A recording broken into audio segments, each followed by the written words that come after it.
વાગ્યા છે.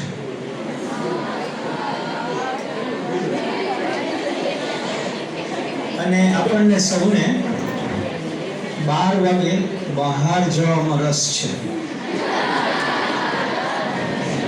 એટલે હું તમારી જાજી મિનિટો નહીં લઉં, પણ મને આનંદ એ વાતનો થયો કે આચાર્ય શિક્ષકોનું સન્માન રિસેપ્શનમાં વપરાતી એક ખુરશી ઉપર બેસાડીને કરવામાં આવ્યું.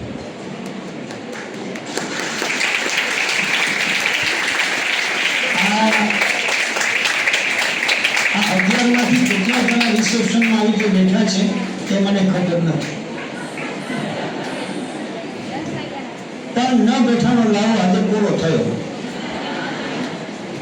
આ એક ખૂબ સુંદર વિચાર છે. મને એવું લાગે છે કે ખૂબ સુંદર વિચાર છે.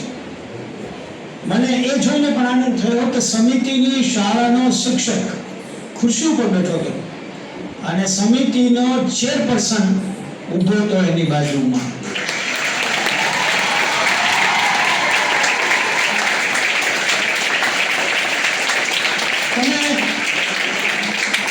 તમે સમજો, એનું નામ જ ચેરપર્સન છે, કે જે ચેર ઉપર બેસે એવો પર્સન, અને એ લગભગ કોકને બેસાડવા ઠેવાયેલો હોય છે, પણ એ પોતે આજે ઉભા રહીને એને સન્માન કર્યું. એટલે એ મને લાગે છે કે એક અદ્વિતીય ઘટના કહેવાય. હું આમ છાપામાં સીધો સંકળાયેલો નથી, નહીં તો સંકળાયેલો હું તો આવતીકાલે એક બોક્સ આઇટમ બનાવું કે ચેરમેન ઉભા હતા અને શિક્ષક બેઠો હતો.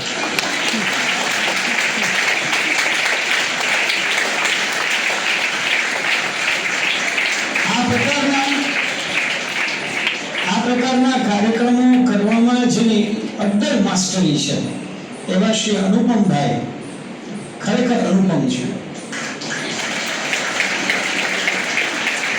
અને બહુ સાચું કહું તો હું અનુપમભાઈનો ફોન આવે ત્યારે ના નથી પાડી શકતો, એટલે અહીંયા આવી ગયો છું. કારણ કે એનું આયોજન કરતા પણ આયોજન પાછળની એની નિષ્ઠા કેટલી પાવરફુલ હોય છે.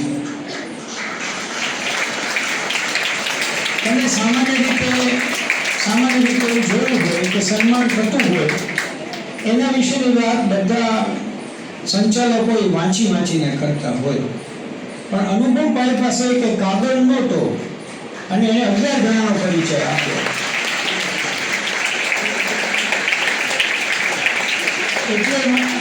એટલે મને એમ કહેવાનું મન થયું કે અનુપમભાઈ ખરેખર અનુપમ છે. કેટલી પ્રવૃત્તિઓ કરે છે, કેટલા લોકોના સંપર્કમાં છે. હમણાં જ અમે વાત કરતા હતા કે અનુપમભાઈનો કાર્યક્રમ હોય એમાં ભાઈએ મને કહ્યું કે ઓડિયન્સમાં તો જગ્યા ના હોય, સ્ટેજ ઉપર જગ્યા ના હોય, અને એમાં મારા જેવા નબળા માણસને એ સાંકડી શેરીમાંથી બહાર કાઢે એટલે મને તો મોટી નાની ભાવો સાંકળો એના જેવી લાગતો હતો.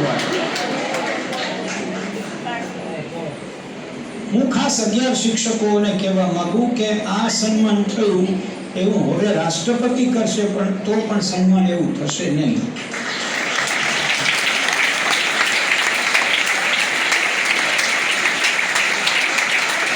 એટલા માટે નહીં થાય કે આ હૃદયના ઉમળકાથી તમને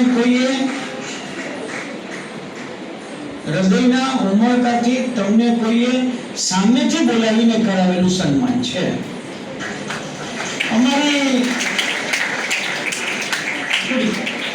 મારી સમય ઘટેલી એટલે તાળી ઓછી પાડજો, વાંધો નથી. સામાન્ય પ્રણાલી એવી છે કે તમારે રાજ્યનો એવોર્ડ જોતો હોય કે રાષ્ટ્રપતિનો જોતો હોય તો તમારે ફાઇલ મોકલવી પડે, કેટલાય જણાના છેડા અડાડવા પડે. આ છેડા અડાડવા એ રૂઢિપ્રયોગ છે, અને પછી પણ એમાં સ્પર્ધા ચાલે. હું બહુ સાચું કહું, મને આ રાજ્ય સરકાર દ્વારા અપાતા એવોર્ડ અથવા રાષ્ટ્રપતિ એવોર્ડમાં લેશ માત્ર વિશ્વાસ નથી. આને અહીંયા કહ્યું છે એવું જરૂરી નથી. 4 સપ્ટેમ્બર 2018ના દિવસે સાંજે ભૂપેન્દ્રસિંહજી ચુડાસમાના નિવાસ સ્થાને બીજે દિવસે સન્માન થનારા 32 શિક્ષકોના કુટુંબો માટે યોજાયેલા સમારંભમાં પણ મેં આ કહ્યું છે કે આ એકલામાં મને વિશ્વાસ નથી, કારણ કે લોકો આજે રાજ્યના એવોર્ડ મેળવશે એટલે કાલથી રાષ્ટ્રપતિ માટે ફાઇલ તૈયાર કરવામાં લાગી જશે. આ હકીકત છે. અને મારો એક ફાયદો મોટો છે, હું બધું પરવાડી ચૂક્યો છું, એટલે પછી હું આમ બોલું તો કોને શું લાગશે એ મને બહુ ચિંતા નથી. હું તો લાગે ભાગે લોહીની ધાર કરીને બોલવા ટેવાયેલો છું. પણ ફાઇલ તમારે રજૂ કરવી પડે, એમાં તમારા ફોટાઓ આપવા પડે. જે સરકારના તંત્ર પાસે કોઈ આધારો નથી એને આપણે આપણા આધારો આપીને સન્માન કરવાનું છે. બહુ સ્પષ્ટ છે, શિક્ષકોનું સન્માન ભારત વર્ષમાં 0 થયેલું છે. 0. જર્મનીમાં એમ કહેવાય કે જો કોર્ટની અંદર ભૂલે ચૂકે શિક્ષક આવે અને જજને કહેવામાં આવે કે આ શિક્ષક છે, તો જજ એની સીટ ઉપરથી ઊભા થઈ જાય.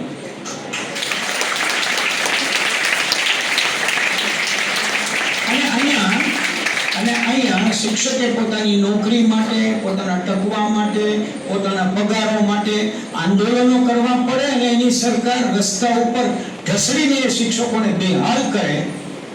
આ સરકારના શિક્ષણમાં આપણને રસ પડે એવું નથી. પણ તો આનંદ કેમ આવે છે? અનુપમભાઈ જેવા કેટલાક વિરલા પડ્યા છે એટલે. અને હું તો ચોક્કસ માનું છું કે સાહેબ પૃથ્વી આખી ટ્રમ્પ અને ટ્રમ્પ જેવા નકામા માણસોથી ભરેલી છે.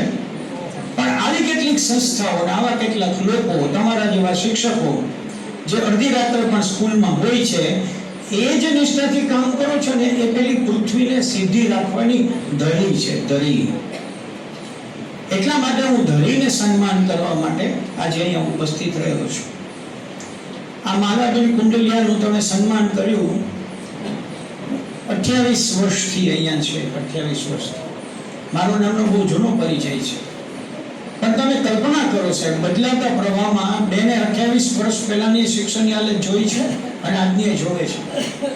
આજે તમારે માત્ર દેખાડો કરવાનો છે, વાહવા કરવાની છે, જે થાય એના ફોટા પાડવાના છે, સાચા કે ખોટા ઉપર મોકલવાના છે. શિક્ષણ મંત્રી આવે કે શિક્ષણનો કોઈ ડીઈઓ આવે કે શિક્ષણની સમિતિનો ચેરમેન આવે એટલે તમારે બધારો સાહેબ કરવા કહેવાનું છે. આ શિક્ષણ છે. એક સમય એવો હતો કે આચાર્યની ખુરશી ઉપર કોઈ ડીઈઓ બેસવાનું પસંદ ન કરતા, અને આજનો સમય એવો છે કે ડીઈઓ કોઈ કે ન કે દોડીને પહેલા આચાર્યની ખુરશીમાં બેસે છે. અહીંના કોઈને ડીઈઓને વાત પહોંચાડવી હોય તો મારા નામ સાથે પહોંચાડજો, ચિંતા ન થાય. આ પરિસ્થિતિમાં પણ તમે સૌ ટકી ગયા છો અને સારું કામ કરો છો, એટલા માટે હું તમને અભિનંદન આપવા અહીંયા આવ્યો છું.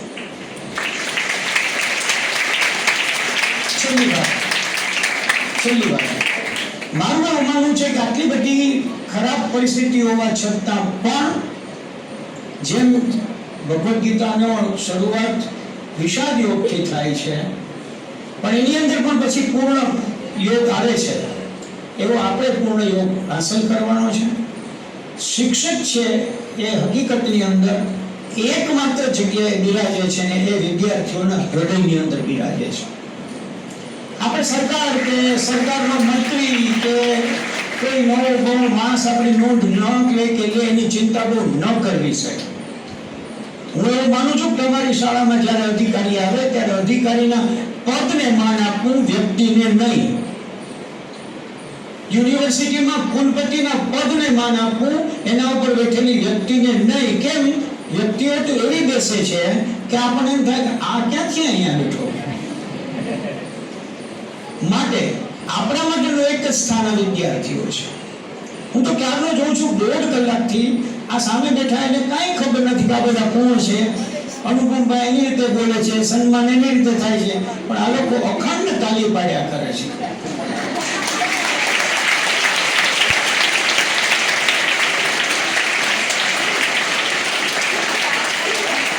બસ આ અખંડ તાલી છે ને, એ આપણે શિક્ષક તરીકે ટકી રહેવા માટે કાફી છે. બીજું શેની આપણે જરૂર નથી. એક સરસ મજાની વાત જે આપણે વારંવાર सांभळता आया है। खुद ही को कर बुलंद इतना, हर तकदीर से पहले खुदा खुद बंदे से पूछे, बोल तेरी रजा क्या है।